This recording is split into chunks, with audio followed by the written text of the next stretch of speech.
महाराष्ट्र में शिवसेना पर दावे को लेकर जारी खींचतान पर बुधवार को सुप्रीम कोर्ट में सुनवाई हुई। इस मामले में कोर्ट ने चुनाव आयोग से कहा कि वह एकनाथ शिंदे गुट की इस याचिका पर फिलहाल कोई फैसला न करे कि उसे अगली शिवसेना माना जाए और उसे ही पार्टी का चुनाव चिन्ह दे दिया जाए। मुख्य न्यायाधीश एनवी रमना की अध्यक्षता वाली पीठ ने कहा कि वह महाराष्ट्र के हालिया राजनीतिक संकट से जुड़े मामले को संविधान पीठ को भेजने पर सोमवार तक फैसला करेंगे। गौरतलब है कि पूर्व मुख्यमंत्री उद्धव ठाकरे और वर्तमान मुख्यमंत्री एकनाथ शिंदे के बीच शिवसेना पर हक को लेकर कानूनी लड़ाई चल रही है। पात्रा चावल घोटाला मामले में शिवसेना सांसद संजय राउत की मुश्किलें बढ़ती जा रही हैं। ईडी ने एक बार फिर गुरुवार को राउत को अदालत में पेश किया, जहां न्यायालय ने संजय राउत को 8 अगस्त तक ईडी की हिरासत में भेज दिया। बता दें कि पात्रा चावल घोटाला मामले में 1034 करोड़ रुपए के घोटाले की बात सामने आई थी, जिसमें 672 लोगों को फ्लैट बनाकर देना था। यह चावल 47 एकड़ के इलाके में फैली हुई थी। यह जगह मुंबई के गोरेगांव वेस्ट में स्थित है। कांग्रेस के पूर्व विधायक कुलदीप बिश्नोई गुरुवार को बीजेपी में शामिल हो गए। कुलदीप बिश्नोई ने हरियाणा के सीएम मनोहर लाल खट्टर की मौजूदगी में भाजपा के दिल्ली स्थित मुख्यालय में पार्टी की सदस्यता ग्रहण की। इस दौरान उनके साथ केंद्रीय मंत्री गजेंद्र सिंह शेखावत, पार्टी महासचिव अरुण सिंह, राज्यसभा सदस्य अनिल बलूनी और प्रदेश अध्यक्ष ओम प्रकाश धनखड़ भी मौजूद रहे।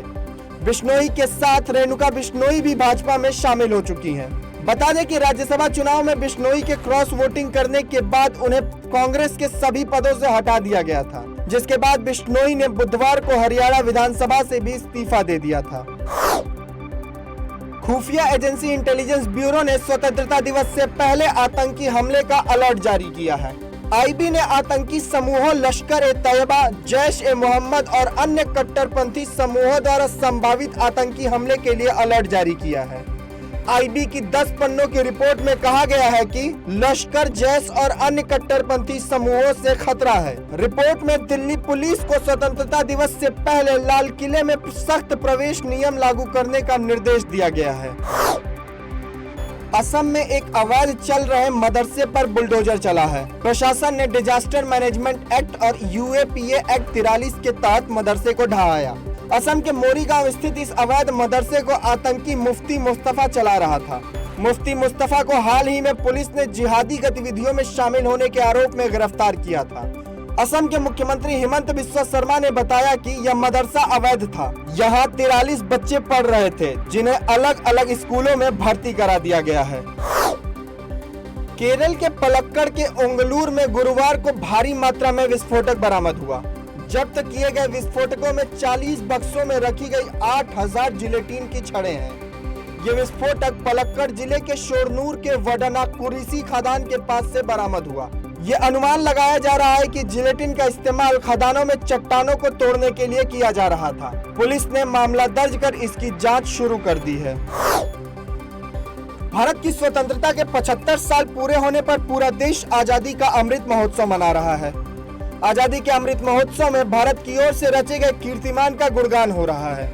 इसी क्रम में अब इसरो की ओर से आकाश में इतिहास लिखने की तैयारी की जा रही है। इसरो SSLV के जरिए आजादी सैटेलाइट लॉन्च करने जा रहा है। इस सैटेलाइट की खास बात यह है कि इसको 750 स्कूली छात्राओं ने बनाया है।